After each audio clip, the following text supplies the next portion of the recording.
मैं भारत को भारतीयता की मान्यता के आधार पर फिर से खड़ा करना चाहता हूं, उस काम में लगा हूं। मैंने कहा दादी माँ, तुम्हारे जमाने में तो कॉलगेट नहीं था, तो तुम्हारे दांत तो सड़ गए होंगे और तुम्हारी सांस में इतनी बदबू आती होगी कि कभी दादाजी तुम्हारे पास नहीं बैठते होंगे। तो उसने कहा कि बेवकूफ, मेरे दांत अभी तुझसे ज्यादा अच्छे हैं। तो मैंने पूछा क्यों?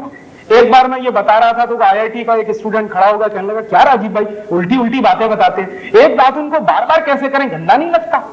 तो मैंने कहा भाई जरा ये बता कि एक टूथब्रश को कितनी बार करता? ऐसे ही मैं आपसे एक दूसरी छोटी सी निवेदन करना चाहता हूं कि हमारे घरों में अंग्रेजियत की टूथपेस्ट आती है, Colgate, Closeup, Cibaca, Forhans, Gleem, Glow, ढेर सारे टूथपेस्ट और टूथपेस्ट करने के लिए टूथब्रश भी। किसी से भी मैं पूछता हूं कि क्यों करते हैं ये कॉलगेट, तो कहते हैं राजीव भाई सांस की बदबू दूर होती और दांतों की सड़न दूर होती। तो मैं उनसे पूछता हूं कि अच्छा, जब कॉलगेट नहीं होता था तो सबके दांत सड़ जाते होंगे और सबकी सांस में बदबू आती होगी। एक दिन ये बात मैंने मेरे घर में पूछी मेरी दादी मां को। मेरी दादी मां की उम्र है 75 साल। मैंने कहा दादी मां, तुम्हारे जमाने में तो कॉलगेट नहीं था, तो तुम्हारे दांत तो सड़ गए होंगे और तुम्हारी सांस में इतनी बदबू आती होगी कि कभी दादाजी तुम्हारे पास नहीं बैठते होंगे। तो उसने कहा कि बेवकूफ, मेरे दांत अभी तुझसे ज्यादा अच्छे हैं। तो मैंने पूछा क्यों? तो उसने बताया कि नीम का दातुन करती, बबूल का दातुन करती। माने अगर दांत बचाने हैं तो नीम का दातुन करिए, बबूल का दातुन, और दांत सड़ाने हैं तो करिए कॉलगेट, क्लोजअप, सिबाका, फॉरहंस, और एक दिन में 10-10 बार करिए। जितनी बार ब्रश रगड़ेंगे उतनी जल्दी दांत खोखले हो जाएंगे। ये आप मुझसे लिखवा कर ले लीजिए। क्यों? जिन देशों में टूथपेस्ट सबसे ज्यादा इस्तेमाल होता है उनमें से एक देश है अमेरिका, और अमेरिका में ही सबसे ज्यादा दांतों के मरीज हैं और दांतों के डॉक्टर भी सबसे ज्यादा, क्योंकि बर्बादी आई है दांतों की, क्योंकि पेस्ट खरीदते। और ये पेस्ट क्यों खरीदते हैं? अक्सर हम मानते हैं कि इनमें क्वालिटी है। दुर्भाग्य से कोई भी टूथपेस्ट में क्वालिटी नहीं है। ये जो कॉलगेट, क्लोजअप, सिबाका, फॉरहंस, क्यों? क्योंकि ये कॉलगेट बनाने वाली कंपनी, पेप्सोडेंट बनाने वाली कंपनियां कभी नहीं बताती हैं आपको कि ये टूथपेस्ट बनता कैसे। कोई कंपनी अपने डिब्बे पे नहीं लिखती कि ये टूथपेस्ट कैसे बनाया। और ये भी जान लीजिए, किसी भी कंपनी के टूथपेस्ट को आईएसआई मार्क नहीं है। कॉलगेट को आईएसआई मार्क नहीं, पेप्सोडेंट को आईएसआई मार्क नहीं, क्लोजअप को आईएसआई मार्क नहीं। क्यों? क्योंकि ये बहुत ही रद्दी किस्म के टूथपेस्ट हैं। क्यों है ये रद्दी? ये कॉलगेट, क्लोजअप, सिबाका जैसे टूथपेस्ट बनते हैं मरे हुए जानवरों के हड्डियों के चूरे से। अंग्रेजी में हम कहते हैं डाई कैल्शियम फॉस्फेट। ये डाई कैल्शियम फॉस्फेट क्या है? मरे हुए जानवरों के हड्डियों का चूरा। हड्डियों से तेल निकालने के बाद इसे इन्हें सुखाया जाएगा और इनका पाउडर बना दिया जाएगा। हड्डियों को ये पाउडर टूथपेस्ट बनाने वाली कंपनियों को सप्लाई किया जाता है। इंडिया टीवी की टीम ने यहां काम कर रहे मजदूरों से बात की, लेकिन किसी ने अपने मालिक के बारे में कुछ नहीं बताया। और हम क्या करते हैं? रोज सवेरे ही सवेरे उठ के मरे हुए जानवरों का हड्डियों का चूरा अपने अपने मुंह से रगड़ते हैं और फिर कहते हैं सांस की बदबू दूर हो रही है। बदबू दूर हो रही है कि बदबू आ रही है? और ऊपर से क्या कर रहे हैं? ये मरे हुए जानवरों का हड्डियों का चूरा जो है, उससे भी ज्यादा खतरनाक एक दूसरी चीज है टूथपेस्ट में, उसको कहते हैं सोडियम लॉरेल सल्फेट। इसको अगर दूसरी भाषा में कहूं तो सिंथेटिक डिटर्जेंट, और तीसरी भाषा में कहूं तो वो चीज जिससे बनता है सर्फ और रिन। माने जिस चीज से कपड़ा धोने का साबुन बनता है वही चीज डाली जाती है टूथपेस्ट में। क्यों डालते हैं? झाग बनाने के लिए। हमारे यहां कुछ ऐसे बेवकूफ हैं जो मानते हैं कि जितना ज्यादा झाग बने उतना ही अच्छा टूथपेस्ट। तो उनसे मैं कहता हूं कि रिन से दांत साफ करिए, उसमें सबसे ज्यादा झाग बनता। ये बेवकूफी है। और एक तीसरी और खतरनाक चीज है टूथपेस्ट में, सिंथेटिक डिटर्जेंट के अलावा एक तीसरी खतरनाक चीज है, उसको कहते हैं फ्लोराइड। ये फ्लोराइड वो जहर है जिससे फ्लोरोसिस नाम की बीमारी होती है। तो हमारे देश में टूथपेस्ट बिक रहे हैं जिनमें मिलाया हुआ है फ्लोराइड जैसा जहर, जिनमें मिलाया हुआ है सिंथेटिक डिटर्जेंट, जो बनते हैं मरे हुए जानवरों के हड्डियों के चूरे से। अब आप बताइए कि इन चीजों में क्वालिटी है क्या? ये सब चीजें बहुत ही रद्दी चीजें हैं। तब आप पूछेंगे कि फिर क्वालिटी कहां है? बेस्ट क्वालिटी है नीम का दातुन। बबूल का दातुन। जानते हैं क्यों? नीम एक ऐसा पेड़ है जो 24 घंटे ऑक्सीजन देता। हमारी प्रकृति में 3-4 ऐसे पेड़ हैं जो 24 घंटे ऑक्सीजन देते। तुलसी, नीम, पीपल और बड़। तुलसी को घर के आंगन में क्यों लगाते हैं? क्योंकि ऑक्सीजन मिलता है। नीम को घर के दरवाजे पे क्यों लगाते हैं? क्योंकि ऑक्सीजन मिलता है। उस नीम के दातुन में है ऑक्सीजन, और आपको सबसे ज्यादा जरूरत है ऑक्सीजन की। हमें हमेशा जरूरत है ऑक्सीजन की। तो आप नीम का दातुन करते हैं तो आपको मिलता है ऑक्सीजन। और उससे भी बढ़िया एक दूसरा काम होता, जितनी देर आप नीम का दातुन चबाएंगे उतनी देर आपके मुंह में लार बनेगी, सलीवा बनेगा। और जितना ज्यादा सलाइवा बनेगा उतना ही अच्छा आपका डाइजेस्टिव सिस्टम रहेगा। और जितना अच्छा आपका डाइजेस्टिव सिस्टम रहेगा उतना ही बीमारियां आपसे दूर रहेंगी। क्योंकि 90% बीमारियां पेट की गड़बड़ी से होती है। पेट की गड़बड़ी को दुरुस्त रखने में नीम के दातुन से बढ़िया दूसरी कोई चीज नहीं। तो आप नीम का दातुन करिए, बबूल का दातुन करिए, बेस्ट क्वालिटी आपको मिलेगी। आपको शायद मालूम नहीं है, अमेरिका में, जर्मनी में इस समय कैंसर की सबसे अच्छी दवा नीम से बनती है। लेकिन अमेरिका में नीम नहीं है, होता ही नहीं है वहां, जर्मनी में भी नहीं होता।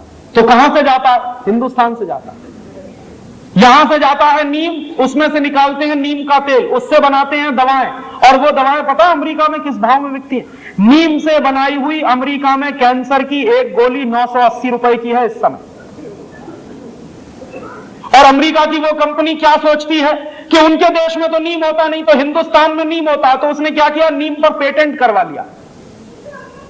और नीम पर पेटेंट करवा के वो इंतजार कर रहे हैं कि कब हिंदुस्तान में कोई ऐसी सरकार आए जो अमेरिका के उस पेटेंट को हिंदुस्तान में भी मान्यता दे, तो हमारा सारा नीम उनके कब्जे में चला जाए। आपको मालूम नहीं है, बेस्ट क्वालिटी हमारे पास है।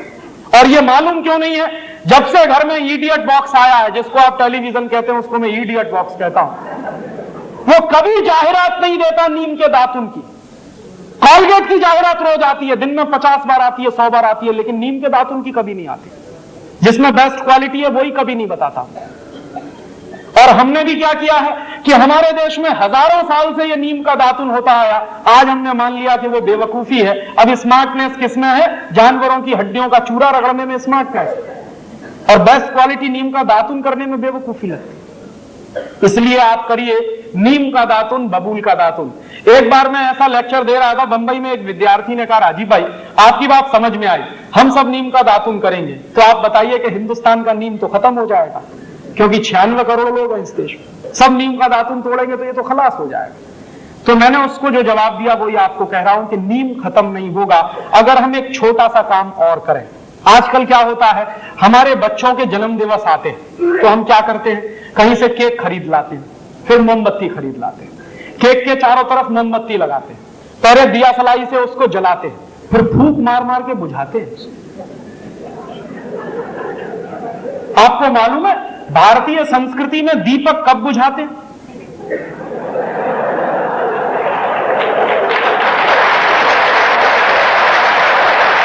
भारतीय संस्कृति में दीपक बुझाते हैं जब किसी की मौत होती है। हम क्या कर रहे हैं, जिसका जन्मदिन मना रहे हैं उसी के मरने की तैयारी भी कर रहे हैं। और ये आया कहां से है? अंग्रेजियत से आया है ये तंत्र। तो इस बेवकूफी की अंग्रेजियत को छोड़िए। तो आप पूछेंगे फिर क्या करें? अपने बच्चों का जन्मदिन मनाइए, घी के दीपक जलाइए, बुझाते नहीं है। भारतीय संस्कृति में दीपक जलाया जाता है, तो दीपक जलाइए। और एक दूसरा छोटा सा काम और करिए कि अपने बच्चे के नाम से उसके जन्मदिन पर एक नीम का पौधा लगाइए। तो आपके अगर मान लीजिए एक बच्चा है और उसके 50 जन्मदिन आए, भगवान से मैं तो कहता हूं कि 100 आए, लेकिन अगर 50 भी जन्मदिन आए तो वो 50 नीम के पेड़ लगाएगा। और हिंदुस्तान में 96 करोड़ की आबादी है, हर साल 96 करोड़ नीम के पौधे लगेंगे। और आपको मालूम नहीं है, एक नीम का पेड़ अगर 10 साल तक खड़ा रहे, उसको कोई काटे नहीं, तो 15 लाख रुपए की ऑक्सीजन देता। तो अगर हमारे बच्चे ने 50 नीम के पेड़ लगाए अपने पूरे जीवन में, तो 7.5 करोड़ रुपए की ऑक्सीजन पैदा होगी। इतना बड़ा काम होगा। और वो ऑक्सीजन काम किसके आएगी? हमारे। और नीम का दातुन हम सबको मुफ्त में मिलेगा। दातुन को कभी भी एक बार करके मत फेंकिए। एक बार किया उसको काट के पानी में डाल के रखिए, दूसरी बार भी काम आएगा।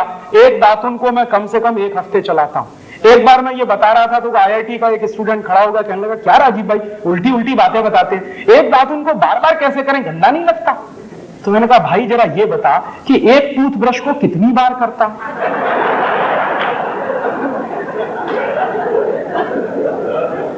एक बार किया धो के रख दिया, दूसरी बार किया धो के रख दिया, तीसरी बार किया धो। तो एक टूथब्रश को सालों साल करता तो गंदा नहीं लगता, नीम का दातुन 2 बार कर रहा है तो तेरा गंदा लगता? कहने लगा राजीव भाई सच्ची में अपना दिमाग घूम गया है। मैंने कहा घूमे हुए दिमाग को सीधा कर लेते और इसलिए आप दातुन खरीदिए। जो लोग दातुन नहीं कर सकते उनके लिए एक दूसरी बात, और इसके पहले एक छोटी सी बात और। एक बार मैंने हिसाब लगाया, पूरे देश में परदेशी कंपनियों का जितना टूथपेस्ट बिकता है और टूथब्रश करीब 450-500 करोड़ रुपए का है, और ये 450-500 करोड़ रुपया हम दे देते हैं परदेशी कंपनियों को। अगर इतने रुपए का नीम का दातुन बिके या बबूल का दातुन बिके तो जानते हैं क्या होगा? कम से कम 4 लाख लोगों को रोजगार मिलेगा। आप जाइए कभी बंबई में, हर स्टेशन के बाहर नीम का दातुन बबूल का दातुन बिकता है, लेकिन जो बेचने वाले लोग हैं बहुत ही गरीब हैं, सवेरे से शाम तक बेचारे बैठे रहते हैं, बहुत कम लोग हैं खरीदते हैं। कि अगर सब लोग उनका दातुन खरीदें तो पैसा उस गरीब के पास जाएगा और वो उस गरीब के माध्यम से किसान के पास पहुंचेगा। तो अगर यह व्यवस्था बने तो 4 लाख किसानों को हम रोजगार दे सकते हैं। माने 4 लाख किसान हिंदुस्तान में सिर्फ नीम का पेड़ लगाकर ही रोजगार पा सकते हैं। यह व्यवस्था हम चला सकते हैं। और जो लोग दातुन नहीं कर सकते वो उंगली से मंजन करें। काला दंत मंजन आता है, लाल दंत मंजन आता है, सबसे बढ़िया दंत मंजन नमक मीठू, वो आपके सबके घर में है। दंत मंजन क्यों करें? क्योंकि ये जो उंगली होती है, दाहिने हाथ की पहली उंगली, इसमें एक मेरिडियन पॉइंट होता है। एक्यूप्रेशर का विज्ञान बताता है कि दाहिने हाथ की पहली उंगली में लार्ज इंटेस्टाइन का एक मेरिडियन पॉइंट है। तो जितनी देर आप उंगली से दांत साफ करते हैं, दांतों की सफाई होती है, मसूड़ों की मालिश होती है, उससे भी बड़ा काम होता है आपकी बड़ी आंत की पूरी सफाई होती है, आपको मालूम नहीं है। इसलिए हजारों साल से इस देश में उंगली से दांत साफ करने की परंपरा है। बहुत वैज्ञानिक काम है उंगली से दांत साफ करना। तो या तो उंगली से दांत साफ करिए या करिए दातुन, दोनों बेस्ट क्वालिटी हैं। हिंदुस्तान का सैकड़ों करोड़ रुपया बचेगा, 4 लाख लोगों को हम रोजगार दे सकते हैं। दोस्तों सबसे पहले तो चैनल सब्सक्राइब करें, फिर लाइक, कमेंट और शेयर करें, और हाँ, हमारा एंड्रॉयड ऐप डाउनलोड करना ना भूलें।